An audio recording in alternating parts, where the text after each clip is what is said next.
Bitcoin dilemma.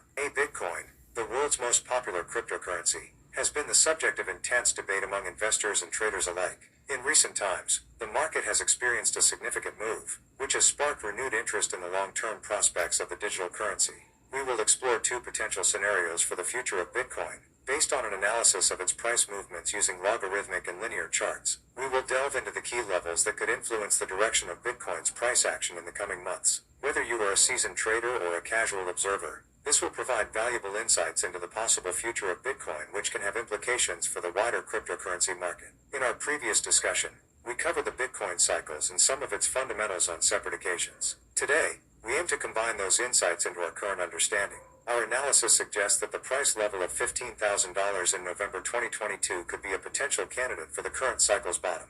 This is based on the observation that the time intervals between each halving event and the subsequent cycle bottoms, along with the time intervals between cycle peaks and bottoms in the past 3 cycles, indicate this trend.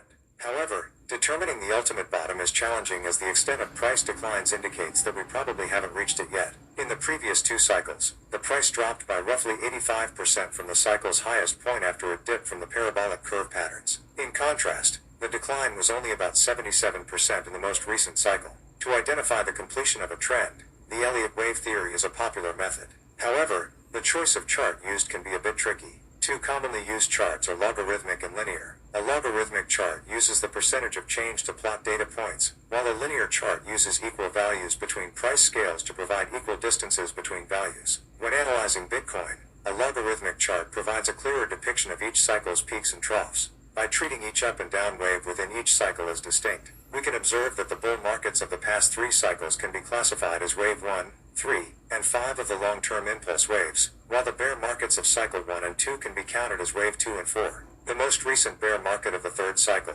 which lasted a year, can be composed of the ABCDE corrective wave. However, when comparing this to a linear chart, the absence of visible data from the 1st cycle complicates its wave count. In this case, the bull markets of the 2nd and 3rd cycles are considered wave 1 and 3 respectively, while their respective bear markets are considered wave 2 and 4. These differing wave counts between the 2 charts could result in varying projections for the next cycle. Let's dive deeper.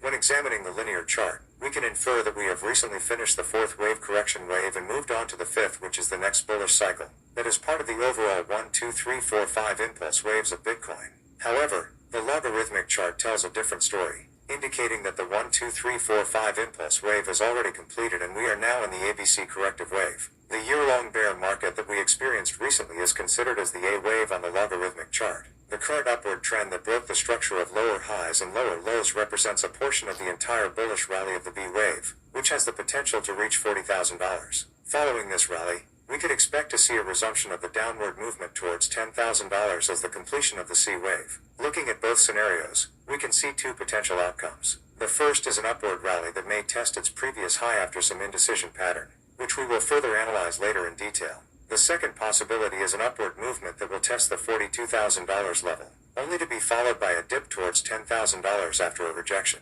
In other words, the $42,000 level represents a key level in the long term, since it is the 50% retracement level of the recent bearish move. If the price breaks higher than this level, it may indicate that the previous bearish trend is already reversed. On the other hand, a rejection below this level could indicate that the long-term downward trend still has momentum and may continue towards $10,000. Regardless of which scenario plays out, both point to a higher BTC price in the future. The only difference is that the first scenario implies that the bull market is underway, while the second scenario still requires the completion of the downward target of $10,000. At that point, we can all agree that Capo's predictions were eventually correct. So there you have it, my long-term technical analysis. Remember, always do your own research and never invest more than you can afford to lose. Good luck and happy trading.